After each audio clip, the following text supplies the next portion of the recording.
ವಿದ್ಯಾರ್ಥಿಗಳೇ, ನಾವು ಇವತ್ತಿನ ತರಗತಿಯಲ್ಲಿ ಭಾರತದ ಆರ್ಥಿಕ ಅಭಿವೃದ್ಧಿಯಲ್ಲಿ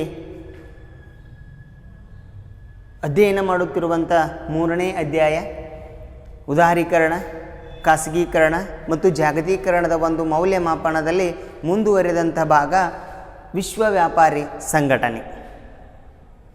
ಇದಕ್ಕಿಂತ ಪೂರ್ವದಲ್ಲಿ ನಾವು ಈಗಾಗಲೇ 1991ರ ಹೊಸ ಆರ್ಥಿಕ ನೀತಿಯ ಲಕ್ಷಣಗಳನ್ನು ಅಥವಾ ವಿಧಗಳ ಮೂಲಕ ಉದಾರೀಕರಣ ಅಂದರೆ ಏನು, ಉದಾರೀಕರಣದ ಫಲವಾಗಿ ಬದಲಾವಣೆಯಾದಂಥ ವಲಯಗಳನ್ನು ಅಧ್ಯಯನ ಮಾಡಿದ್ದೀವಿ, ಖಾಸಗೀಕರಣ ಅಂದರೆ ಏನು ಹಾಗೂ ಜಾಗತೀಕರಣ ಅಂದರೆ ಏನು ಎನ್ನುವಂಥದ್ದನ್ನು ಅಧ್ಯಯನ ಮಾಡಿದ ನಂತರ ಇವತ್ತಿನ ವಿಷಯ ವಸ್ತು ವಿಶ್ವ ವ್ಯಾಪಾರಿ ಸಂಘಟನೆ WTO, ವರ್ಲ್ಡ್ ಟ್ರೇಡ್ ಆರ್ಗನೈಜೇಷನ್.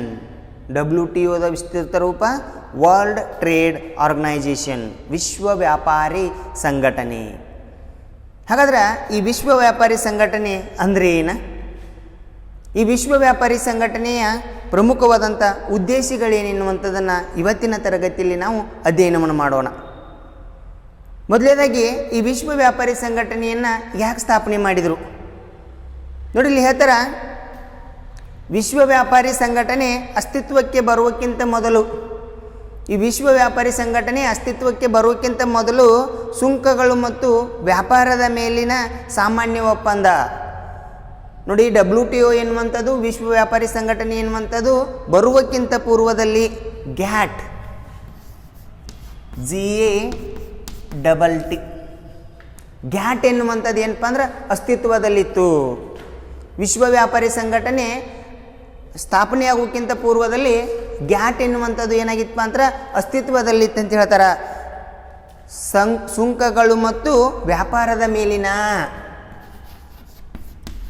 ಸುಂಕಗಳು ಮತ್ತು ವ್ಯಾಪಾರದ ಮೇಲಿನ,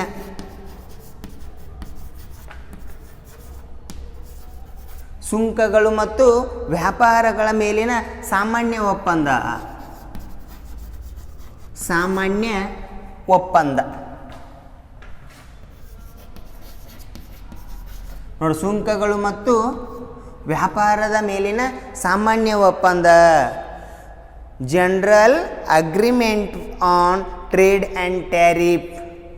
ಗ್ಯಾಟ್ನ ವಿಸ್ತೃತ ರೂಪ general agreement on trade and tariff.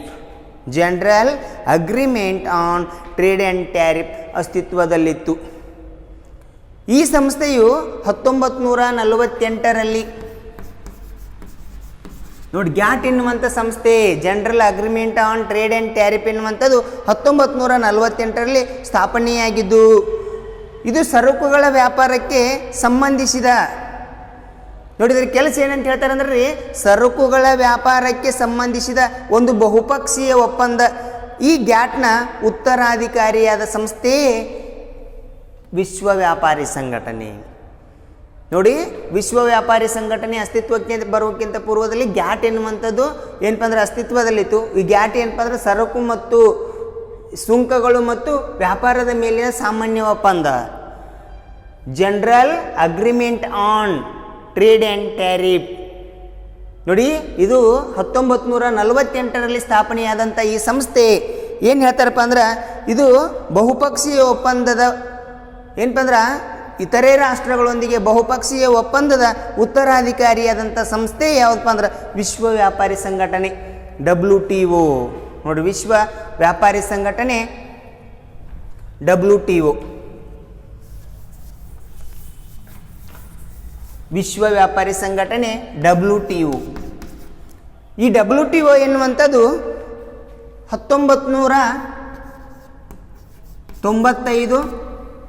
1995 ಜನವರಿ 1.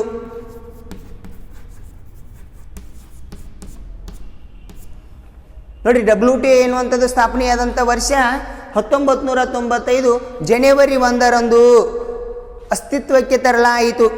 ಇದು 149 ದೇಶಗಳು,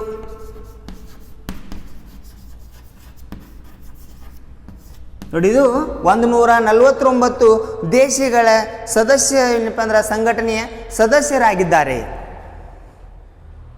ನೋಡಿ 1995 ಜನವರಿ 1ರಂದು ಸ್ಥಾಪನೆಯಾದಂಥ ಈ WTOದ ಸದಸ್ಯ ರಾಷ್ಟ್ರಗಳ ಸಂಖ್ಯೆ ಎಷ್ಟಂದ್ರೆ ರೀ 149 ಏನಪ್ಪಂದ್ರೆ ಸದಸ್ಯ ರಾಷ್ಟ್ರಗಳು. ಈ ವಿಶ್ವ ವ್ಯಾಪಾರ ಸಂಘಟನೆಯು ಜಗತ್ತಿನ ಒಂದು ಶಾಶ್ವತ ವ್ಯಾಪಾರಿ ಸಂಘಟನೆಯಾಗಿದ್ದು ಇದು ವಿಶ್ವದ ವ್ಯಾಪಾರದ ವ್ಯವಹಾರಗಳಿಗೆ ಸಂಬಂಧಪಟ್ಟಂತಹ ಎಲ್ಲ ವ್ಯಾಪಾರಗಳ ಮೇಲ್ವಿಚಾರಣೆ ಮಾಡುತ್ತದೆ. ಆದ್ದರಿಂದ WTOನ ನಾವೇನಂತ ಕರಿತೀವಿ, ಅಂತಾರಾಷ್ಟ್ರೀಯ ವ್ಯಾಪಾರದ ಕಾವಲು ನಾಯಿ. ನೋಡಿದು ಇಡೀ ಜಗತ್ತಿನ ಏನಪ್ಪ ಅಂದ್ರೆ ಎಲ್ಲ ವ್ಯಾಪಾರ ವಹಿವಾಟುಗಳ ಸಂಬಂಧಪಟ್ಟಂತಹ ಎಲ್ಲ ಮೇಲ್ವಿಚಾರಣೆ ಏನೈತಪ್ಪ ಅಂದ್ರೆ ಮಾಡ್ತೈತಿ. ಹಾಗೆ ಈ WTOದ ಸದಸ್ಯತ್ವ ರಾಷ್ಟ್ರ ಯಾವುದಂದ್ರೆ ರೀ ನಮ್ಮ ಭಾರತ ಈ ವಿಶ್ವ ವ್ಯಾಪಾರ ಸಂಘಟನೆಯ ಸದಸ್ಯತ್ವ ರಾಷ್ಟ್ರವಾಗಿದೆ ಅಂತ ನಾವು ಹೇಳ್ತೀವಿ. ಹಾಗಾದ್ರೆ ಈ ರೀತಿಯಾದಂಥ ಸ್ಥಾಪನೆಯಾದಂಥ ವಿಶ್ವ ವ್ಯಾಪಾರಿ ಸಂಘಟನೆಯ ಉದ್ದೇಶಗಳೇನು? ವಿಶ್ವ ವ್ಯಾಪಾರಿ ಸಂಘಟನೆ ಯಾವ ಉದ್ದೇಶಗಳಿಂದ ಸ್ಥಾಪನೆ ಆಯಿತು? ಹಾಗಾದ್ರೆ ವಿಶ್ವ ವ್ಯಾಪಾರಿ ಸಂಘಟನೆಯ ಉದ್ದೇಶಗಳು, ಅಬ್ಜೆಕ್ಟಿವ್ ಆಫ್ WTO. ಹಾಗಾದ್ರೆ ವಿಶ್ವ ವ್ಯಾಪಾರಿ ಸಂಘಟನೆಯ ಉದ್ದೇಶಗಳು, ಮೊದಲೇದು ದೇಶಗಳು ವ್ಯಾಪಾರದ ಮೇಲಿನ ನಿರಂಕುಶ ತಡೆಯನ್ನು ನೋಡಿ, ದೇಶಗಳು ವ್ಯಾಪಾರದ ಮೇಲಿನ ನಿರಂಕುಶ ತಡೆಗಳನ್ನು ಹಾಕದಂತೆ ಒಂದು ನಿಯಮಾಧಾರಿತ ವ್ಯಾಪಾರದ ಆಳ್ವಿಕೆಯ ಸ್ಥಾಪನೆಯನ್ನು WTO ಮಾಡುವ ಗುರಿಯನ್ನು ಹೊಂದಿತ್ತು. ನೋಡಿ, ವಿಶ್ವ ವ್ಯಾಪಾರದ ಏನಪ್ಪ ಅಂದ್ರೆ ಯಾವುದೇ ರೀತಿಯಾದಂಥ ನಿರಂಕುಶ ತಡೆಯನ್ನು ಹಾಕದಂತೆ, ಯಾರು ವ್ಯಾಪಾರದ ಮೇಲೆ ತಡೆಯೊಡ್ಡದಂತೆ ಏನು ಮಾಡಬೇಕಂತ ಮಾಡಿತ್ತಂದ್ರೆ ಇದು ಆಳ್ವಿಕೆಯನ್ನು WTO ಸ್ಥಾಪನೆ ಮಾಡುವಂಥ ಗುರಿಯನ್ನು ಹೊಂದಿತ್ತು. ನಂತರ ಎರಡನೇದಾಗಿ ಬರುವಂಥದ್ದು ವಿಶ್ವದ ಸಂಪನ್ಮೂಲಗಳನ್ನು ಸಮರ್ಪಕವಾದಂಥ ರೀತಿಯಲ್ಲಿ ಬಳಸಿಕೊಂಡು ಆ ಮೂಲಕ ಉತ್ಪಾದನೆ, ವ್ಯಾಪಾರದ ವಿಸ್ತರಣೆ ಹಾಗೂ ಸೇವಾ ಕ್ಷೇತ್ರಗಳನ್ನು ಹೆಚ್ಚು ದಕ್ಷಗೊಳಿಸುವುದಾಗಿತ್ತು. ನೋಡಿ, ಆ ದೇಶದಲ್ಲಿರುವಂಥ ಸಂಪನ್ಮೂಲವನ್ನು ಸರಿಯಾದ ಪ್ರಮಾಣದಲ್ಲಿ ಬಳಸಿಕೊಳ್ಳುವಂಥದ್ದು, ನಿರ್ದಿಷ್ಟವಾದಂಥ ರೀತಿಯಲ್ಲಿ ಸಂಪನ್ಮೂಲವನ್ನು ಬಳಸಿಕೊಳ್ಳುವುದರ ಮೂಲಕ ಉತ್ಪಾದನೆ, ವ್ಯಾಪಾರ ವಿಸ್ತರಣೆ, ಅಧಿಕ ಪ್ರಮಾಣದ ಉತ್ಪಾದನೆ ಮತ್ತು ವ್ಯಾಪಾರ ವಿಸ್ತರಣೆ ಹಾಗೂ ಸೇವಾ ಕ್ಷೇತ್ರಗಳು ಅಂದ್ರೆ ಉತ್ಪಾದನೆಯಾದಂಥದ್ದು ಬೇರೆ ರಾಷ್ಟ್ರಗಳ ಏನಪ್ಪ ಅಂದ್ರೆ ದೊರಕಲಿ ಎನ್ನುವಂಥ ಸೇವಾ ಕ್ಷೇತ್ರಗಳನ್ನು ಇದು ಹೆಚ್ಚು ದಕ್ಷಗೊಳಿಸುವುದಾಗಿತ್ತು. ನಂತರ ಬರುವಂಥದ್ದು ವಿಶ್ವ ವ್ಯಾಪಾರಿ ಸಂಘಟನೆಯು ಹಿತಕರ ಮತ್ತು ನಿಷ್ಪಕ್ಷಪಾತ ಪೈಪೋಟಿಯ ಬೆಳವಣಿಗೆಗೆ ಉತ್ತೇಜನ ನೀಡುವ ಗುರಿಯನ್ನು ಹೊಂದಿತ್ತು. ನೋಡಿ, ಯಾರಿಗೂ ತೊಂದರೆ ಆಗಬಾರ್ದು, ಯಾರಿಗೂ ಏನಪ್ಪ ಅಂದ್ರೆ ಅನ್ಯಾಯವಾಗಬಾರ್ದು, ಹಿತಕರವಾದಂಥ ಮತ್ತು ನಿಷ್ಪಕ್ಷಪಾತ, ಯಾರ ಮ್ಯಾಗನೂ ಬ್ಲೇಮ್ ಇಲ್ಲ, ಯಾರ ಮ್ಯಾಗನೂ ಏನಪ್ಪ ಅಂದ್ರೆ ನೀ ಹೆಚ್ಚು ನೀ ಕೆಮ್ಮಿ ಅಂತ ಏನಪ್ಪ ಅಂದ್ರೆ ಯಾರ ಮ್ಯಾಗೂ ಬ್ಲೇಮ್ ಇಲ್ಲ, ನಿಷ್ಪಕ್ಷಪಾತದಿಂದ ಕೆಲಸ ಮಾಡುವ ಗುರಿಯನ್ನು ಹೊಂದಿತ್ತಂತ ಹೇಳ್ತಾರೆ. ನಂತರ ಬರುವಂಥದ್ದು ವಿವಿಧ ದೇಶಗಳ ನಡುವೆ ಉದ್ಭವಿಸುವಂತಹ ವ್ಯಾಪಾರ ಸಂಬಂಧದ ಸಮಸ್ಯೆಗಳನ್ನು ಏನಪ್ಪ ಅಂದ್ರೆ ಭಿನ್ನಾಭಿಪ್ರಾಯಗಳನ್ನು ಬಗೆಹರಿಸುವುದು.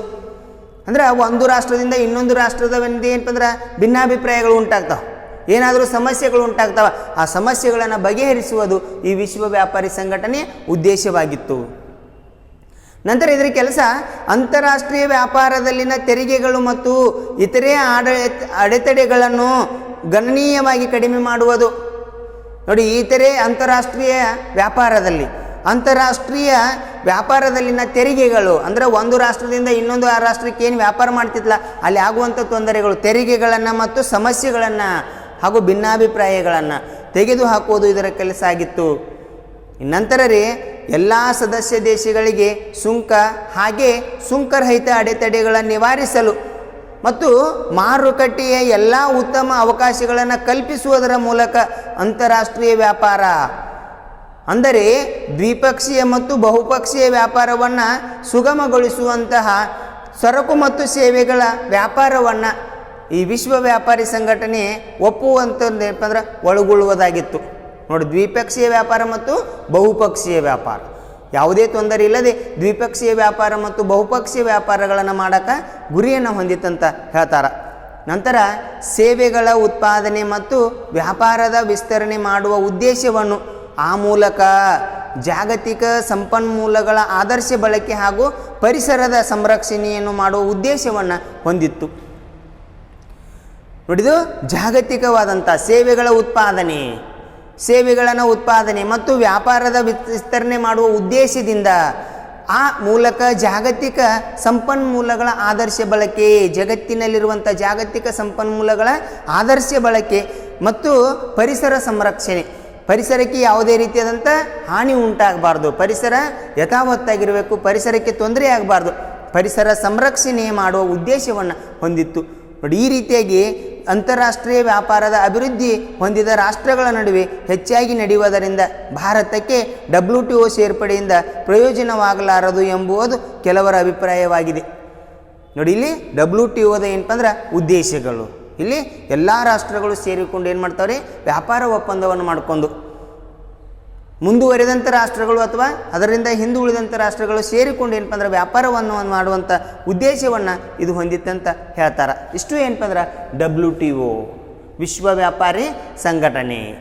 ಇಷ್ಟು ಏನಪ್ಪ ಅಂದ್ರೆ ಅದರ ಉದ್ದೇಶಗಳು. ವಿದ್ಯಾರ್ಥಿಗಳೇ, ಇದು ನಿಮಗೆ ಇರುವಂಥ ಪ್ರಶ್ನೆ.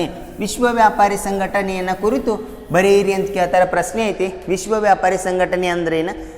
ವಿಶ್ವ ವ್ಯಾಪಾರಿ ಸಂಘಟನೆಯ ಬರೋಕ್ಕಿಂತ ಪೂರ್ವದಲ್ಲಿ ಯಾವ ಸಂಸ್ಥೆ ಅಸ್ತಿತ್ವದಲ್ಲಿತ್ತು, ನಂತರ ವಿಶ್ವ ವ್ಯಾಪಾರಿ ಸಂಘಟನೆ ಯಾವಾಗ ಅಸ್ತಿತ್ವಕ್ಕೆ ಬಂತು, ಹಾಗೂ ಅದು ಅಸ್ತಿತ್ವಕ್ಕೆ ಬರಲು ಅದರ ಉದ್ದೇಶಗಳೇನೇನುವಂಥದ್ದನ್ನು ನೀವು ಬರಿಬೇಕಾಗ್ತೈತಿ.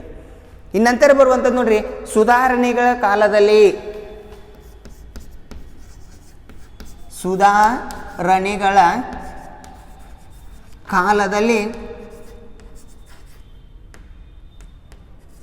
ಸುಧಾರಣೆಗಳ ಕಾಲದಲ್ಲಿ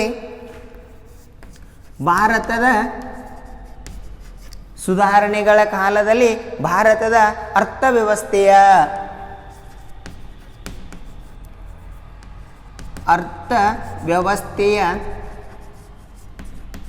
ಸುಧಾರಣೆಗಳ ಕಾಲಾವಧಿಯಲ್ಲಿ ಭಾರತದ ಅರ್ಥವ್ಯವಸ್ಥೆಯ ಒಂದು ಮೌಲ್ಯಮಾಪನ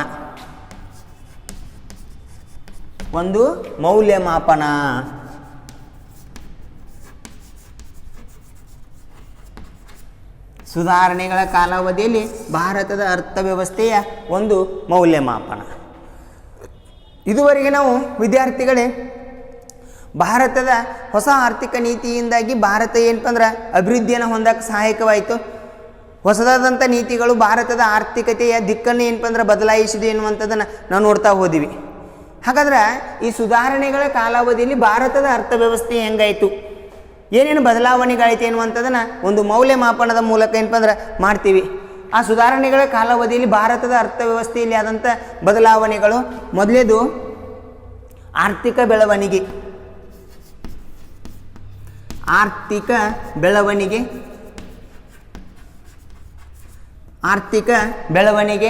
ಎರಡನೇದು ರಫ್ತು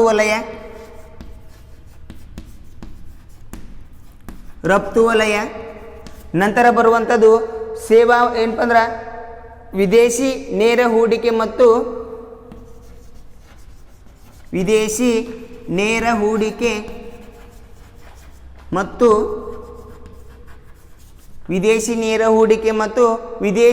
ಮೀಸಲಿನ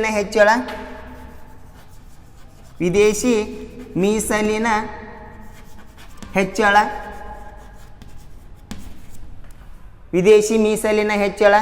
ನಾಲ್ಕನೇದು ಸೇವಾ ವಲಯದ ಅಭಿವೃದ್ಧಿ.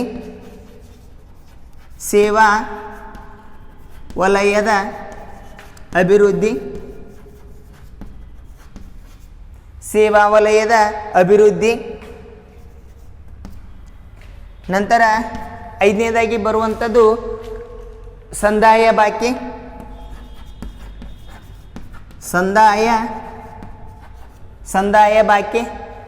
ನಂತರ ಬರುವಂಥದ್ದು ವಿದೇಶಿ ವಿನಿಮಯ ಸಂಗ್ರಹ ಹೆಚ್ಚಳ.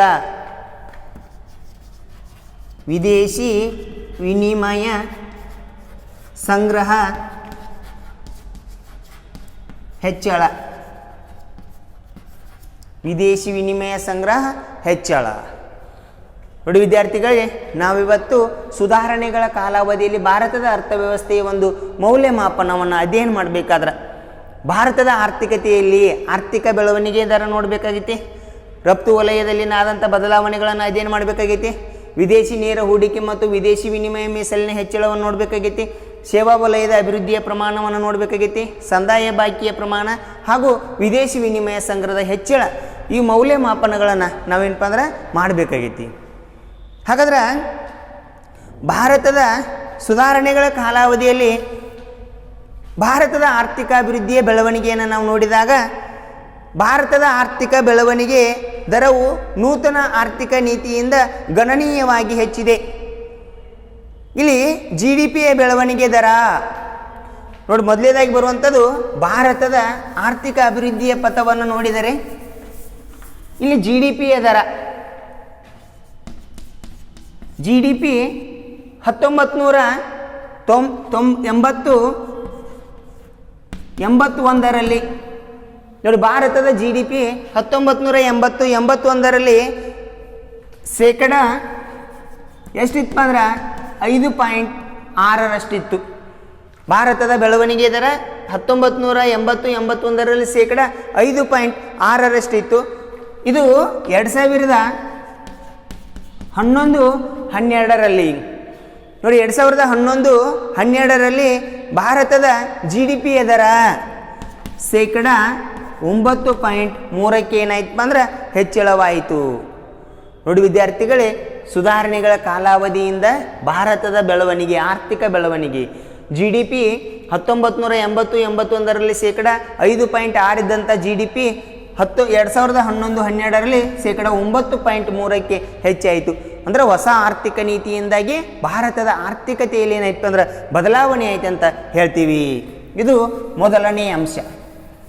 ಈ ನಂತರ ಎರಡನೇದಾಗಿ ಬರುವಂಥದ್ದು ರಫ್ತು ವಲಯ. ಇಲ್ಲಿ ಸುಧಾರಣೆಗಳ ಅವಧಿಯಲ್ಲಿ ಭಾರತ ಆಟೋಮೊಬೈಲ್ಸ್ ಬಿಡಿಭಾಗಗಳು, ಇಂಜಿನಿಯರಿಂಗ್ ಸರಕುಗಳು, IT ಸಾಫ್ಟ್ವೇರ್ಗಳು, ನಂತರ ಟೆಕ್ಸ್ಟೈಲ್ಸ್ ಉತ್ಪನ್ನಗಳು ಯಶಸ್ವಿಯಾಗಿ ರಫ್ತಾಗಿದ್ದರಿಂದ ಹೊರಹೊಮ್ಮಿದೆ. ನೋಡಿ, ರಫ್ತಿನ ವ್ಯಾಪಾರ ಏನಾಯ್ತು ಅಂದರೆ ಸುಧಾರಣೆಗಳ ಕಾಲಾವಧಿಯಲ್ಲಿ ರಫ್ತಿನ ಪ್ರಮಾಣ ಹೆಚ್ಚಾಯಿತು. ಭಾರತದಲ್ಲಿ ಅನೇಕ ರೀತಿಯಾದಂಥ ಸರಕುಗಳು ಏನಾಗಕೈತಪ್ಪ ಅಂದ್ರೆ ಉತ್ಪಾದನೆ ಆಗಕೈತಿದ್ದು. ಆಟೋಮೊಬೈಲ್ಸ್ ಅಂದ್ರೆ ಸರಕುಗಳು, ಬೇರೆ ಒಂದು ವಸ್ತು ತಯಾರಾಗಬೇಕಾದ್ರೆ ಬೇಕಾದಂಥ ಸಾಮಗ್ರಿಗಳು ಆಟೋಮೊಬೈಲ್ಸ್ ಆಗಿರ್ಬೋದು. ನಂತರ ಇಂಜಿನಿಯರಿಂಗ್ ಸರಕುಗಳು, ಇಂಜಿನಿಯರಿಂಗ್ಗಳೇನಂತಂದ್ರೆ ಸರಕುಗಳು. ನಂತರ IT software, information technology software, ಮಾಹಿತಿ ತಂತ್ರಜ್ಞಾನದಲ್ಲಿ ಏನಪ್ಪ ಅಂದ್ರೆ ರಫ್ತುನ ಪ್ರಮಾಣ ಏನಾಯ್ತು ಅಂತ ಹೇಳ್ತಾರೆ ಹೆಚ್ಚಾಯಿತು. ಇದ್ರ ಜೊತೆಗೆ ಟೆಕ್ಸ್ಟೈಲ್ಸ್ ಉತ್ಪನ್ನಗಳು ಅಂದ್ರೆ ಬಟ್ಟೆ ತಯಾರಿಕೆ, ಟೆಕ್ಸ್ಟೈಲ್ಸ್ ಉತ್ಪನ್ನಗಳು ಏನಪ್ಪ ಅಂದ್ರೆ ಯಶಸ್ವಿಯಾಗಿ ರಫ್ತಾಗಿ ಹೊರಹೊಮ್ಮಿದವು. ಅಂದ್ರೆ ರಫ್ತು ವ್ಯಾಪಾರವು ಕೂಡ ಏನಾಯ್ತು ಅಂತ ಹೇಳ್ತಾರೆ ಬದಲಾವಣೆ ಆಯ್ತು ಅಂತ ಹೇಳ್ತೀವಿ. ಈ ನಂತರ ಮೂರನೇದಾಗಿ ಬರುವಂಥದ್ದು ವಿದೇಶಿ ನೇರ ಹೂಡಿಕೆ ಮತ್ತು ವಿದೇಶಿ ವಿನಿಮಯ ಮೀಸಲಿನ ಹೆಚ್ಚಳ. ವಿದೇಶಿ ನೇರ ಹೂಡಿಕೆ ಮತ್ತು ವಿದೇಶಿ ವಿನಿಮಯದಲ್ಲಿನ ಹೆಚ್ಚಳ. ಆರ್ಥಿಕತೆಯು ಮುಕ್ತತೆಯಿಂದಾಗಿ ವಿದೇಶಿ ನೇರ ಹೂಡಿಕೆ ಮತ್ತು ವಿದೇಶಿ ವಿನಿಮಯ ಮೀಸಲಿನ ಗಣನೀಯ ಹೆಚ್ಚಳವಾಗಿದೆ. ಇಲ್ಲಿ ವಿದೇಶಿ ನೇರ ಹೂಡಿಕೆ FDI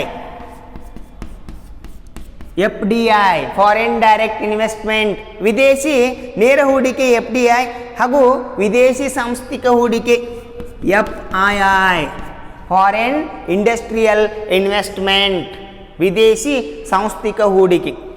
ನೋಡಿಲಿ, ವಿದೇಶಿ ನೇರ ಹೂಡಿಕೆ ಮತ್ತು ವಿದೇಶಿ ಸಾಂಸ್ಥಿಕ ಹೂಡಿಕೆಗಳನ್ನು ಒಳಗೊಂಡಿರುವಂಥ ವಿದೇಶಿ ಹೂಡಿಕೆಗಳಲ್ಲಿ 1990-91ರಲ್ಲಿ ನೋಡಿ, 1990-91ರಲ್ಲಿ US 100 ಏನಪ್ಪಂದ್ರೆ ಮಿಲಿಯನ್ಗಳಿಂದ ನೋಡಿ, ಇಲ್ಲಿ ಏನಪ್ಪ ಅಂದ್ರೆ 100 ಮಿಲಿಯನ್ ನೋಡಿ, US 100 ಮಿಲಿಯನ್ಗಳಿಂದ ಏನಪ್ಪ ಅಂದ್ರೆ 2013-14ರಲ್ಲಿ 2013-14ರಲ್ಲಿ ಎಷ್ಟಕ್ಕೆ ಹೆಚ್ಚಾಗ್ತೈತಿ ಅಂದ್ರೆ ರೀ 264 ಮಿಲಿಯನ್ಗಳಿಗೆ ಏನಪ್ಪ ಅಂದ್ರೆ ಹೆಚ್ಚಾಗ್ತೈತಿ. ನಂತರ ವಿದೇಶಿ ವಿನಿಮಯ ಮೀಸಲು ನೋಡಿ, 1990-91ರಲ್ಲಿ ವಿದೇಶಿ ವಿನಿಮಯ ಮೀಸಲಿನ ಪ್ರಮಾಣ ಎಷ್ಟಿತ್ತಂದ್ರೆ ರೀ 6 ಬಿಲಿಯನ್ಗಳಿಂದ ನೋಡಿ, 6 ಬಿಲಿಯನ್ಗಳಿಂದ 2013-14ರಲ್ಲಿ 2013-14ರಲ್ಲಿ ಇದು ಎಷ್ಟಾಗ್ತೈತೆ ಅಂದ್ರೆ 304 ಬಿಲಿಯನ್ಗಳಿಗೆ ನೋಡಿ, 304 ಬಿಲಿಯನ್ಗಳಿಗೆ ಏನಪ್ಪ ಅಂದ್ರೆ ಹೆಚ್ಚಳವಾಯಿತು. ಅಂದರೆ ಇಲ್ಲಿ ವಿದೇಶಿ ನೇರ ಹೂಡಿಕೆ ಮತ್ತು ವಿದೇಶಿ ವಿನಿಮಯ ಮೀಸಲಿನಲ್ಲಿ ಗಣನೀಯ ಪ್ರಮಾಣದಲ್ಲಿ ಹೆಚ್ಚಳವಾಗಿದ್ದನ್ನು ನಾವೇನಪ್ಪ ಅಂದ್ರೆ ಇಲ್ಲಿ ಗಮನಿಸ್ತೀವಿ ವಿದ್ಯಾರ್ಥಿಗಳೇ. ಇದು ಏನಪ್ಪ ಅಂದ್ರೆ ವಿದೇಶಿ ನೇರ ಹೂಡಿಕೆ ಹಾಗೂ ವಿದೇಶಿ ವಿನಿಮಯ ಮೀಸಲಿನಲ್ಲಿ ಹೆಚ್ಚಳವನ್ನು ನಾವೇನಪ್ಪ ಅಂದ್ರೆ ಸುಧಾರಣೆಗಳ ಕಾಲಾವಧಿಯಲ್ಲಿ ಏನಪ್ಪ ಅಂದ್ರೆ ಅರ್ಥ ಮಾಡ್ಕೋತೀವಿ. ಇನ್ನಂತರ ಸೇವಾ ವಲಯದ ಅಭಿವೃದ್ಧಿ. ನೂತನ ಆರ್ಥಿಕ ನೀತಿಯ ಫಲವಾಗಿ ಸೇವಾ ವಲಯ ಅದ್ಭುತ ಪ್ರಗತಿಯನ್ನು ಸಾಧಿಸಿದೆ. ಪ್ರಮುಖವಾಗಿ ಸೇವಾ ವಲಯದ ಪ್ರಗತಿಯಿಂದಾಗಿ ನಮ್ಮ ಆರ್ಥಿಕ ಬೆಳವಣಿಗೆ ಅಧಿಕವಾಗಿರುವುದನ್ನು ನಾವೇನಪ್ಪ ಅಂದ್ರೆ ಕಾಣ್ತೀವಿ. ಸೇವಾ ವಲಯವು ಗಣನೀಯ ಪ್ರಮಾಣದಲ್ಲಿ ಅದ್ಭುತ ಪ್ರಗತಿಯನ್ನು ಏನಪ್ಪ ಅಂದ್ರೆ ಸಾಧಿಸ್ತಂತ ನೋಡ್ತೀವಿ ವಿದ್ಯಾರ್ಥಿಗಳೇ. ಇನ್ನಂತರ ಸಂದಾಯ ಬಾಕಿ ನೋಡಿ, ದೇಶದ ರಫ್ತು ಹೆಚ್ಚಳದಿಂದಾಗಿ ಸಂದಾಯ ಬಾಕಿಯ ಅಸಮತೋಲನ ಗಣನೀಯವಾಗಿ ಏನಾಯ್ತು ರೀ, ಕಡಿಮೆ ಆಯಿತು. ಅಂದ್ರೆ ನಾವು ಇನ್ನೊಂದು ರಾಷ್ಟ್ರಕ್ಕೆ ಕಳಿಸೋದಾಯಿತು ಹೊರತು ಇನ್ನೊಂದು ರಾಷ್ಟ್ರದಿಂದ ತರಿಸಿಕೊಳ್ಳಲಿಲ್ಲ. ಇದರಿಂದಾಗಿ ಇನ್ನೊಂದು ರಾಷ್ಟ್ರಕ್ಕೆ ಕಳಿಸೋದಾಗಿದ್ದರಿಂದ ಇಲ್ಲಿ ಸಂದಾಯ ಬಾಕಿ ಗಣನೀಯವಾಗಿ ಏನಾಯ್ತು ಅಂತ ಹೇಳ್ತಾರೆ, ಕಡಿಮೆ ಆಯ್ತು ಅಂತ ಹೇಳ್ತಾರ. ಇನ್ನು ಲಾಸ್ಟ್ ಒನ್ ಬರುವಂಥದ್ದು ನೋಡ್ರಿ, ವಿದೇಶಿ ವಿನಿಮಯ ಸಂಗ್ರಹದ ಹೆಚ್ಚಳ. ನೂತನ ಆರ್ಥಿಕ ನೀತಿ ವಿದೇಶಿ ವಿನಿಮಯ ಸಂಗ್ರಹ ಅಗತ್ಯವಾಗಿ ಹೆಚ್ಚಾಗಿದೆ. 2012ರಲ್ಲಿ ಜನವರಿ ಅಂತ್ಯಕ್ಕೆ $292.8 ಬಿಲಿಯನ್ ಹೆಚ್ಚಾಗಿದೆ. ನೋಡಿ, ಭಾರತದಲ್ಲಿ ವಿದೇಶಿ ವಿನಿಮಯ ಹೆಚ್ಚಳ ಎಷ್ಟಾಗೈತೆ ಅಂದ್ರೆ ರೀ 2012ರಲ್ಲಿ 292.8 ಬಿಲಿಯನ್ಗಳಿಗೆ ಏನಾಗೈತೆ ರೀ, ಹೆಚ್ಚಾಗಿದೆ. ಒಟ್ಟಾರೆಯಾಗಿ ಹೊಸ ಆರ್ಥಿಕ ನೀತಿಯಿಂದಾಗಿ ಮಾಹಿತಿ ತಂತ್ರಜ್ಞಾನ ಮತ್ತು ಸಂಪರ್ಕ ಕ್ಷೇತ್ರದ ವ್ಯವಹಾರ, ಹೊರಗುತ್ತಿಗೆ, ಇಂಜಿನಿಯರಿಂಗ್, ಔಷಧಿ ಕ್ಷೇತ್ರ ಹಾಗೂ ಉತ್ಪನ್ನ ತಂತ್ರಜ್ಞಾನ ಸಂಶೋಧನೆ ಕ್ಷೇತ್ರಗಳಲ್ಲಿ ಭಾರತ ವೇಗವಾಗಿ ಏನಪ್ಪ ಅಂದ್ರೆ ಮುನ್ನೂತಾಗಿದೆ ಅಂತ ಹೇಳ್ತೀವಿ. ನೋಡಿ, ಈ ರೀತಿಯಾಗಿ ವಿದ್ಯಾರ್ಥಿಗಳೇ ಸುಧಾರಣೆಗಳ ಕಾಲಾವಧಿಯಲ್ಲಿ ಭಾರತದ ಅರ್ಥವ್ಯವಸ್ಥೆ ಒಂದು ಮೌಲ್ಯಮಾಪನ ಮಾಡಿ ನೋಡಿದಾಗ ಹೊಸ ಆರ್ಥಿಕ ನೀತಿಯಿಂದಾಗಿ ಭಾರತದ ಅರ್ಥವ್ಯವಸ್ಥೆ ಏನಪ್ಪ ಅಂದ್ರೆ ಸಂಪೂರ್ಣವಾದಂಥ ರೀತಿಯಲ್ಲಿ ಬದಲಾವಣೆಯ ಸ್ವರೂಪವನ್ನು ಹೊಂದಿದೆ ಅಂತ ನಾವಿಲ್ಲಿ ಅರ್ಥ ಮಾಡ್ಕೋತೀವಿ. ಇನ್ನು ನಂತರ ಬರುವಂಥದ್ದು ನೋಡ್ರಿ, ಕೊನೆಯದಾಗಿರುವಂಥದ್ದು ಪ್ರಮುಖವಾಗಿರುವಂಥದ್ದು ಆರ್ಥಿಕ ಸುಧಾರಣೆಯಿಂದಾದಂಥ ಅನಾನುಕೂಲತೆಗಳು. ನೋಡಿ, ಇದುವರೆಗೆ ಅನುಕೂಲತೆಗಳನ್ನು ನೋಡಿದ್ದೀವಿ, ಸುಧಾರಣೆಗಳ ಕಾಲಾವಧಿಯಲ್ಲಿ ಭಾರತದ ಮೌಲ್ಯಮಾಪನವನ್ನು ಮಾಡಿದ್ದೀವಿ. ಈಗ ಆರ್ಥಿಕ ಸುಧಾರಣೆಯ ಅನಾನುಕೂಲತೆಗಳು.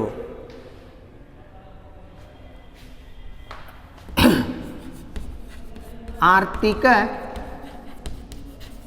ಸುಧಾರಣೆಯಿಂದಾಗಿ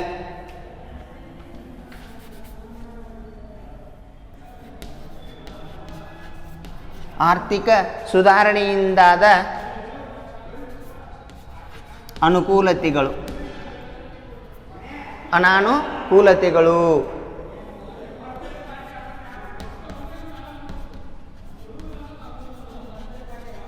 ಅನಾನುಕೂಲತೆಗಳು. ಮೊದಲನೇದಾಗಿ ಬರುವಂಥದ್ದು ಬೆಳವಣಿಗೆ ಮತ್ತು ಉದ್ಯೋಗ. ಬೆಳವಣಿಗೆ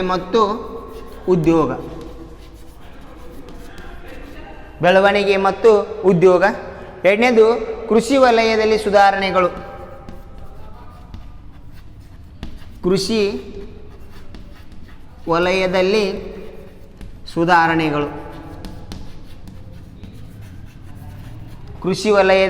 ಸುಧಾರಣೆಗಳು. ನಂತರ ಕೈಗಾರಿಕಾ ವಲಯದಲ್ಲಿನ ಸುಧಾರಣೆಗಳು.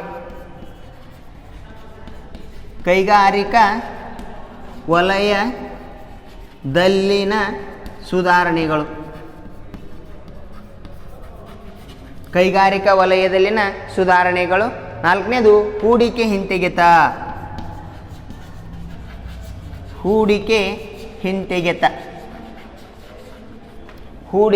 ಹಿಂತೆಗೆತ. ನಂತರ ಐದನೇದು ಕೋಶೀಯ ನೀತಿಯಲ್ಲಿನ ಸುಧಾರಣೆಗಳು. ಕೋಶೀಯ ನೀತಿಯಲ್ಲಿನ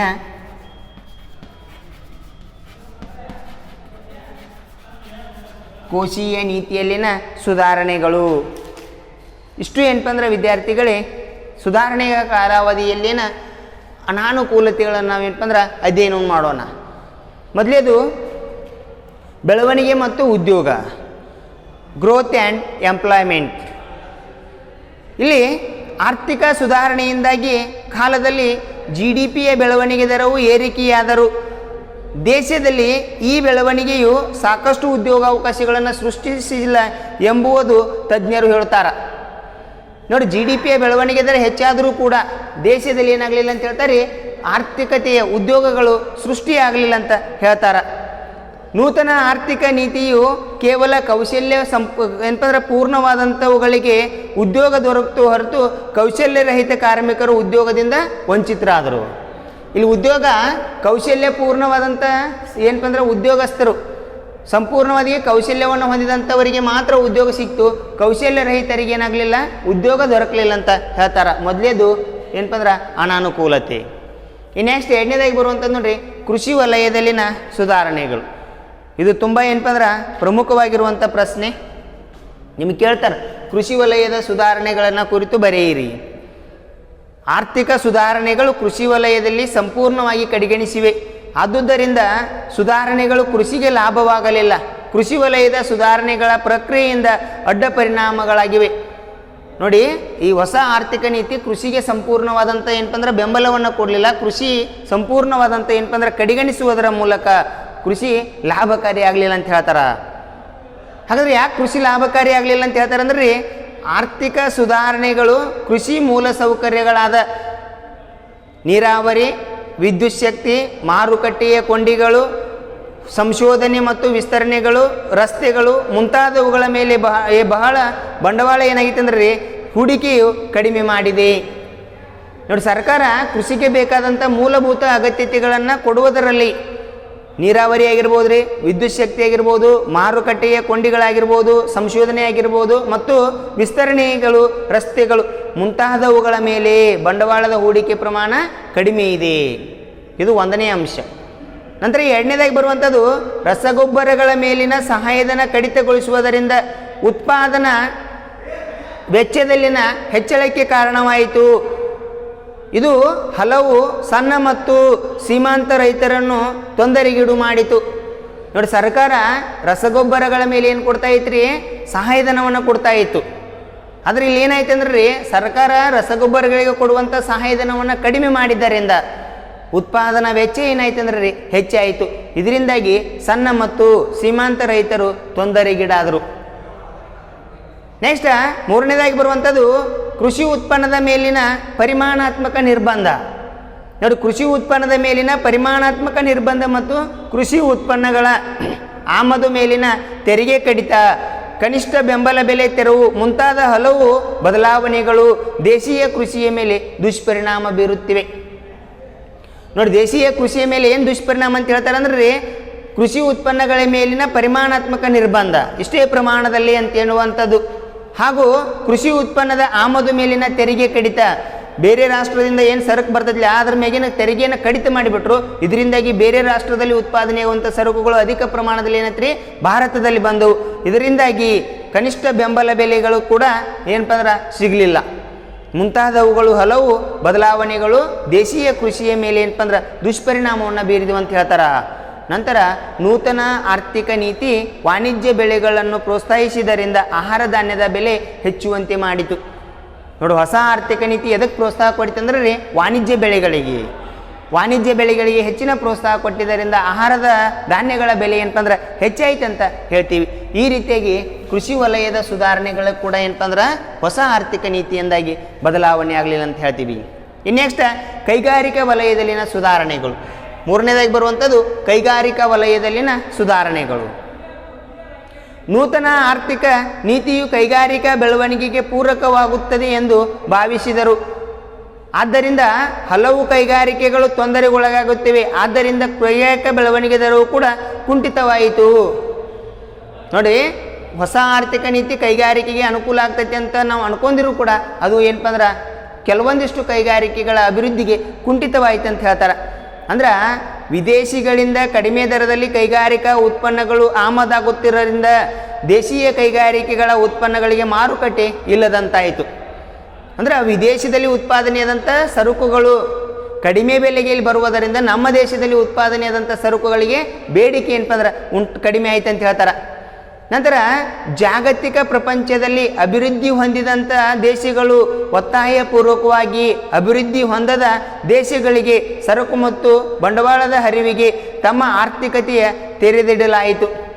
ನೋಡಿ, ಅಭಿವೃದ್ಧಿ ಹೊಂದಿದಂಥ ರಾಷ್ಟ್ರಗಳು, ಮುಂದುವರೆದಂಥ ರಾಷ್ಟ್ರಗಳು ಏನು ಮಾಡಿದ್ವು ಅಂದರೆ ರೀ, ಈಗ ತಾನೇ ಅಭಿವೃದ್ಧಿ ಹೊಂದುತ್ತಿರುವ ದೇಶಗಳಿಗೆ ಒತ್ತಾಯಪೂರ್ವಕವಾಗಿ ಅವ್ರ ಮ್ಯಾಗ ಪ್ರೆಷರ್ ಹಾಕಿ ಒತ್ತಾಯಪೂರ್ವಕವಾಗಿ ಸರಕು ಮತ್ತು ಬಂಡವಾಳದ ತೆರಿವಿಗೆ ಅಂದರೆ ಸರಕು ಮತ್ತು ಬಂಡವಾಳದ ಹರಿವಿಗೆ ಏನು ಮಾಡಿದ್ದಾರೆ ಅಂದರೆ ತಮ್ಮ ಆರ್ಥಿಕತೆಯನ್ನು ತೆರೆದಿಡಲಾಯಿತು. ಅವರಿಗೆ ಉದ್ದೇಶಪೂರ್ವಕವಾಗಿ ಆ ದೇಶದಲ್ಲಿ ಏನು ಮಾಡಿದರೆ ಅಭಿವೃದ್ಧಿ ಹೊಂದಿದಂಥ ರಾಷ್ಟ್ರಗಳು ಒತ್ತಾಯವನ್ನು ಹೇರಿದವು ಅಂತ ಹೇಳ್ತಾರೆ. ನಂತರ ಅಗ್ಗದ ಆಮದುಗಳ ಮೇಲಿನ ನೋಡಿ, ಅಗ್ಗದ ಆಮದುಗಳು ದೇಶೀಯ ಸರಕುಗಳ ಬೇಡಿಕೆಯ ಕಿತ್ತುಕೊಂಡವು. ದೇಶೀಯ ತಯಾರಕರು ಆಮದುಗಳಿಂದ ಪೈಪೋಟಿಯನ್ನು ಎದುರಿಸುವಂತಾಯಿತು. ನೋಡಿ, ಅಗ್ಗದ ಆಮದುಗಳು ಬೇರೆ ರಾಷ್ಟ್ರದಿಂದ ಬರುವಂಥ ಅಗ್ಗದ ಆಮದುಗಳಿಂದ ಏನಾಯ್ತು ಅಂದ್ರೆ ನಮ್ಮ ದೇಶದಲ್ಲಿರೋ ಉತ್ಪನ್ನಗಳಿಗೆ ಮಾರುಕಟ್ಟೆ ಇಲ್ಲದಾಯಿತು ಅಂತ ಹೇಳ್ತೀವಿ. ನಂತರ ನೂತನ ನೀತಿಯಿಂದಾಗಿ ಸಣ್ಣ ಕೈಗಾರಿಕೆಗಳು ಮುಚ್ಚಲ್ಪಡುವುದರಿಂದ ದೇಶಾದ್ಯಂತ ಕೋಟ್ಯಾಂತರ ಉದ್ಯೋಗಿಗಳು ನಿರುದ್ಯೋಗಿಗಳಾದರು. ನೋಡಿ, ಹೊಸ ಆರ್ಥಿಕ ನೀತಿಯಿಂದಾಗಿ ಸಣ್ಣ ಕೈಗಾರಿಕೆಗಳು ಮುಚ್ಚಲ್ಪಟ್ಟವು. ಯಾಕಂದ್ರೆ ಬೃಹತ್ ಪ್ರಮಾಣದ ಕೈಗಾರಿಕೆಗಳು ಉತ್ಪಾದನೆ ಮಾಡುವುದರಿಂದ ಸಣ್ಣ ಕೈಗಾರಿಕೆಗಳು ಮುಚ್ಚಲ್ಪಟ್ಟವು. ಇದರಿಂದಾಗಿ ಕೋಟ್ಯಾಂತರ ಉದ್ಯೋಗಿಗಳು ಏನಾದ್ರಿ ನಿರುದ್ಯೋಗಿಗಳಾದ್ರಂತ ಹೇಳ್ತೀವಿ. ಈ ರೀತಿಯಾಗಿ ಏನಪ್ಪ ಅಂದ್ರೆ ಕೈಗಾರಿಕಾ ವಲಯದಲ್ಲಿನ ಸುಧಾರಣೆಗಳನ್ನು ನಾವೇನಪ್ಪ ಅಂದ್ರೆ ನೋಡ್ತಾ ಹೋಗ್ತೀವಿ. ಇನ್ನಂತರ ಬರುವಂಥದ್ದು ನೋಡ್ರಿ, ಹೂಡಿಕೆ ಹಿಂತೆಗೆತ. ವಿದ್ಯಾರ್ಥಿಗಳಲ್ಲಿ ಸಾರ್ವಜನಿಕ ಉದ್ಯಮ ಘಟಕದ ಸಮ ಬಂಡವಾಳವನ್ನು ಮಾರುಕಟ್ಟೆಯಲ್ಲಿ ಮಾರಾಟ ಮಾಡುವುದನ್ನು ಹೂಡಿಕೆ ಹಿಂತೆಗೆತ ಎನ್ನುತ್ತೇವೆ. ನೋಡ್ರ, ಸಾರ್ವಜನಿಕ ವಲಯದ ಉದ್ಯಮ ಘಟಕಗಳ ಸಮ ಬಂಡವಾಳವನ್ನು ಅಂದ್ರೆ ಸರ್ಕಾರದ ಅಧೀನದಲ್ಲಿರುವಂಥ ಉದ್ಯಮ ಘಟಕಗಳ ಸಮ ಬಂಡವಾಳವನ್ನು ಮಾರುಕಟ್ಟೆಯಲ್ಲಿ ಏನು ಮಾಡಿದ್ರಿ ಮಾರಾಟ ಮಾಡುವುದು. ಈ ಮಾರುಕಟ್ಟೆಯಲ್ಲಿ ಮಾರಾಟ ಮಾಡುವುದನ್ನು ನಾವು ಹೂಡಿಕೆ ಹಿಂತೆಗೆತ ಅಂತ ಕೇಳ್ತೀವಿ. ಈ ಹೂಡಿಕೆ ಹಿಂತೆಗೆತದ ಫಲವಾಗಿ ಹಲವಾರು ದುಷ್ಪರಿಣಾಮಗಳೇನಪ್ಪ ಅಂದ್ರೆ ಉಂಟಾದವು. ಅದರಲ್ಲಿ ಮೊದಲನೇದಾಗಿ ಬರುವಂಥದ್ದು ಹೂಡಿಕೆಯ ಹಿಂತೆಗೆತದಿಂದ ಸಾರ್ವಜನಿಕ ಉದ್ಯಮ ಆಸ್ತಿಗಳ ಮೌಲ್ಯ ಕಡಿಮೆ ಮಾಡಿ ಖಾಸಗಿ ವಲಯಕ್ಕೆ ಮಾರಾಟ ಮಾಡುವುದರಿಂದ ಸರ್ಕಾರಕ್ಕೆ ಗಣನೀಯ ನಷ್ಟ ಉಂಟಾಯಿತು. ಅಂದರೆ ಸಾರ್ವಜನಿಕ ವಲಯದ ಉದ್ಯಮಗಳು ಏನಪ್ಪ ಅಂದ್ರೆ ಉದ್ಯಮಗಳನ್ನು ಕಡಿಮೆ ಬೆಲೆಗೆ ಮೌಲ್ಯಗಳಿಗೆ ಮಾರಾಟ ಮಾಡುವುದರಿಂದ ಸರ್ಕಾರಕ್ಕೆ ಬರುವಂಥ ಆದಾಯ ಕಡಿಮೆ ಆಯಿತು ಅಂತ ಹೇಳ್ತಾರೆ.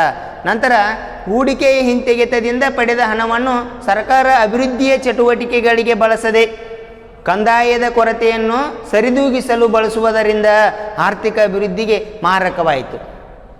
ಸರ್ಕಾರ ಮಾರಿದಂಥ ಆಸ್ತಿಯನ್ನು ಅಭಿವೃದ್ಧಿಗಾಗಿ ಬಳಸದೆ ತನ್ನ ಕಂದಾಯ ಕೊರತೆಯನ್ನು ನೀಗಿಸಿಕೊಳ್ಳಕ್ಕೆ ಏನು ಬಳಸ್ಕೋತಿಲ್ಲ. ಇದರಿಂದಾಗಿ ಆರ್ಥಿಕ ಅಭಿವೃದ್ಧಿಗೆ ಏನಾಯ್ತು ಅಂತ ಹೇಳ್ತಾರೆ ಮಾರಕವಾಯಿತು ಅಂತ ಹೇಳ್ತಾರ. ಇನ್ನಂತರ ಬರುವಂಥದ್ದು ಇಷ್ಟು ಏನಪ್ಪ ಅಂದ್ರೆ ಹೂಡಿಕೆಯ ಹಿಂತೆಗೆತದಿಂದಾದಂಥ ತೊಂದರೆಗಳು. ಕೊನೆಯದಾಗಿ ಬರುವಂಥದ್ದು ಕೋಶೀಯ ನೀತಿಯಲ್ಲಿನ ಸುಧಾರಣೆಗಳು. ಆರ್ಥಿಕ ಸುಧಾರಣೆಗಳು ದೇಶದ ತೆರಿಗೆ ಸಂಗ್ರಹವನ್ನು ಹೆಚ್ಚು ಮಾಡಿ ತೆರಿಗೆ ಕಳ್ಳತನವನ್ನು ತಡೆಯುವ ಉದ್ದೇಶದಿಂದ ಕೋಶೀಯ ವಲಯದಲ್ಲಿ ಹಲವಾರು ಸುಧಾರಣೆಗಳನ್ನು ಜಾರಿಗೆ ತರಲಾಯಿತು. ಇದರ ಪರಿಣಾಮವಾಗಿ ನೋಡಿ, ಕೋಶೀಯ ನೀತಿಯ ಸುಧಾರಣೆಗಳ ಪರಿಣಾಮವಾಗಿ ಇಲ್ಲಿ ಸುಧಾರಣಾ ಅವಧಿಯಲ್ಲಿ ತೆರಿಗೆ ರಿಯಾಯಿತಿ ಅಧಿಕ ಆದಾಯವನ್ನು ತಂದುಕೊಡುತ್ತದೆ ಮತ್ತು ತೆರಿಗೆಯಿಂದ ತಪ್ಪಿಸಿಕೊಳ್ಳುವುದನ್ನು ನಿಯಂತ್ರಿಸುತ್ತದೆ ಎಂಬ ನಿರೀಕ್ಷೆ ಇತ್ತು. ಆದರೆ ಇಂದಿನ ಸರ್ಕಾರ ತೆರಿಗೆ ಸಂಗ್ರಹ ಹೆಚ್ಚಾಗಲಿಲ್ಲ. ನೋಡಿ, ತೆರಿಗೆಯಲ್ಲಿ ಸುಧಾರಣೆಯನ್ನು ತಂತು ತೆರಿಗೆಯನ್ನು ಕಡಿಮೆ ಮಾಡುವುದರಿಂದ ತೆರಿಗೆಯಿಂದ ಕಳ್ಳತನವಾಗುವುದನ್ನು ತಪ್ಪಿಸಿ ತೆರಿಗೆ ಸಂಗ್ರಹಣೆ ಹೆಚ್ಚು ಮಾಡಬೇಕನ್ನುವ ಉದ್ದೇಶದಿಂದ ಕೋಶೀಯಲ್ಲಿ ಏನಪ್ಪ ಅಂದ್ರೆ ಬದಲಾವಣೆ ಮಾಡ್ತೈತಿ. ಆದರೆ ಇದರಿಂದಾಗಿ ಏನಾಗಲಿಲ್ಲ ರೀ, ತೆರಿಗೆ ಸಂಗ್ರಹ ಹೆಚ್ಚಳವಾಗಲಿಲ್ಲ. ಇನ್ನು ನೆಕ್ಸ್ಟ್, ತೆರಿಗೆ ಕಡಿತವು ಆಮದು ರಫ್ತು ತೆರಿಗೆಗಳಿಂದ ಬರುವ ಆದಾಯವನ್ನು ಕಡಿಮೆ ಮಾಡಿತು. ನೋಡಿ, ತೆರಿಗೆ ಪ್ರಮಾಣವನ್ನು ಕಡಿಮೆ ಮಾಡಿದ್ದರಿಂದ ಆಮದು ಮತ್ತು ರಫ್ತಿನಿಂದ ಬರುವಂಥ ತೆರಿಗೆ ಪ್ರಮಾಣ ಏನಾಯ್ತು ಕಡಿಮೆ ಆಯಿತು. ನಂತರ ವಿದೇಶಿ ಹೂಡಿಕೆದಾರರನ್ನು ಆಕರ್ಷಿಸಲು ತೆರಿಗೆ ರಿಯಾಯಿತಿಯನ್ನು ನೀಡಿದರೆ ಫಲವಾಗಿ ಸರ್ಕಾರ ಆದಾಯ ಸಂಗ್ರಹಣೆ ಕಡಿಮೆ ಆಯಿತು. ಇದು ಅಭಿವೃದ್ಧಿ ಮತ್ತು ಕಲ್ಯಾಣದ ವೆಚ್ಚದ ಮೇಲೆ ಋಣಾತ್ಮಕ ಪರಿಣಾಮವನ್ನು ಬೀರಿತು. ಇಲ್ಲಿ ವಿದೇಶದಿಂದ ಬರುವಂಥವರು ಹೂಡಿಕೆಯನ್ನು ವಿದೇಶಿಗರನ್ನು ಆಕರ್ಷಿಸುವುದಕ್ಕಾಗಿ ತೆರಿಗೆಯಲ್ಲಿ ರಿಯಾಯಿತಿಯನ್ನು ನೀಡಿದರ ಫಲವಾಗಿ ಈ ತೆರಿಗೆಯಲ್ಲಿ ಅವ್ರಿಗೇನು ಕೊಟ್ಟರೆ ರಿಯಾಯಿತಿಯನ್ನು ಕೊಟ್ಟರು. ಇದರ ಫಲವಾಗಿ ಆದಾಯ ಸಂಗ್ರಹಣೆ ಕಡಿಮೆ ಆಯಿತು. ಇದು ಅಭಿವೃದ್ಧಿ ಮತ್ತು ಕಲ್ಯಾಣದ ವೆಚ್ಚದ ಮೇಲೆ ಏನಾಯ್ತು ಅಂತ ಹೇಳ್ತಾರೆ ದುಷ್ಪರಿಣಾಮವನ್ನು ಬೀರಿತೆ ಅಂತ ಹೇಳ್ತಾರೆ. ನೋಡಿ, ಈ ರೀತಿಯಾಗಿ ವಿದ್ಯಾರ್ಥಿಗಳೇ ಆರ್ಥಿಕ ಸುಧಾರಣೆಯಿಂದಾದಂಥ ಅನಾನುಕೂಲತೆಗಳು. ಒಂದನೇದು ಬೆಳವಣಿಗೆ ಮತ್ತು ಉದ್ಯೋಗದಲ್ಲಿ ಕೃಷಿ ವಲಯದಲ್ಲಿನ ಸುಧಾರಣೆಗಳು, ಕೈಗಾರಿಕಾ ವಲಯದಲ್ಲಿನ ಸುಧಾರಣೆಗಳು, ಹೂಡಿಕೆ ಹಿಂತೆಗೆತ ಕೋಶೀಯ ನೀತಿಯಲ್ಲಿನ ಸುಧಾರಣೆಗಳನ್ನು ನಾವೇನಪ್ಪ ಅಂದ್ರೆ ನೋಡ್ತಾ ಹೋಗ್ತೀವಿ. ಒಟ್ಟಾರೆಯಾಗಿ ಹೇಳಬೇಕಾದ್ರೆ ನೂತನ ನೀತಿಯಿಂದಾಗಿ ಜಾಗತೀಕರಣದಿಂದಾಗಿ ಹಲವು ಅನುಕೂಲಗಳು ಮತ್ತು ಅನಾನುಕೂಲಗಳು ಆದವು ನೋಡಬಹುದು. ಈ ಕೆಳಗಿನ ಈ ಕೆಲವು ಏನಪ್ಪ ಅಂದ್ರೆ ನೋಡ್ತಾ ಹೋದಾಗ ಹೊಸ ಆರ್ಥಿಕ ನೀತಿಯಿಂದಾದಂಥ ಬದಲಾವಣೆಗಳನ್ನು ನಾವು ನೋಡಿದಾಗ ಹೊಸ ಆರ್ಥಿಕ ನೀತಿಯು ಅಭಿವೃದ್ಧಿಗೆ ಏನಪ್ಪ ಅಂದ್ರೆ ಪೂರಕವಾಗಿದೆ ಎನ್ನುವಂಥದ್ದನ್ನು ನಾವು ಈ ಅಧ್ಯಾಯದಲ್ಲಿ ಅಧ್ಯಯನ ಮಾಡ್ತೀವಿ. ನೋಡಿ, ಇಷ್ಟು ಏನಪ್ಪ ಅಂದ್ರೆ ಈ ಅಧ್ಯಾಯದಲ್ಲಿ ಬರುವಂಥ ಅಂಶಗಳು ಉದಾರೀಕರಣ, ಖಾಸಗೀಕರಣ ಮತ್ತು ಜಾಗತೀಕರಣದ ಒಂದು ಮೌಲ್ಯಮಾಪನವನ್ನು ನೋಡಿದಾಗ ಭಾರತದ 1991 ಹೊಸ ಯುಗ ಏನು ಪ್ರಾರಂಭ ಆಗ್ತೈತಿಲ್ಲ, ಹೊಸ ಆರ್ಥಿಕ ನೀತಿಗಳೇನು ಜಾರಿಗೆ ಬರ್ತಾವಲ್ಲ, ಆ ನೀತಿಗಳಿಂದ ಆದಂಥ ಆರ್ಥಿಕ ಬದಲಾವಣೆಯನ್ನು ಏನಪ್ಪ ಅಂದ್ರೆ ಸಂಪೂರ್ಣವಾಗಿ ಅಧ್ಯಯನವನ್ನು ಮಾಡ್ತೀವಿ ಅಂತ ಹೇಳ್ತೀವಿ ವಿದ್ಯಾರ್ಥಿಗಳಿಗೆ. ಇಷ್ಟು ಏನಪ್ಪ ಅಂದ್ರೆ ಈ ಅಧ್ಯಾಯದಲ್ಲಿ ಬರುವಂಥ ಅಂಶಗಳು. ಇಷ್ಟು ಏನಪ್ಪ ಅಂದ್ರೆ ಇಲ್ಲಿಗೆ ಅಧ್ಯಾಯ ಮುಕ್ತಾಯವಾಗ್ತೈತಿ. ಉಳಿದಿದ್ದನ್ನು ನಂತರದಲ್ಲಿ ಏನಪ್ಪ ಅಂದ್ರೆ ಅಧ್ಯಯನವನ್ನು ಮಾಡೋಣ.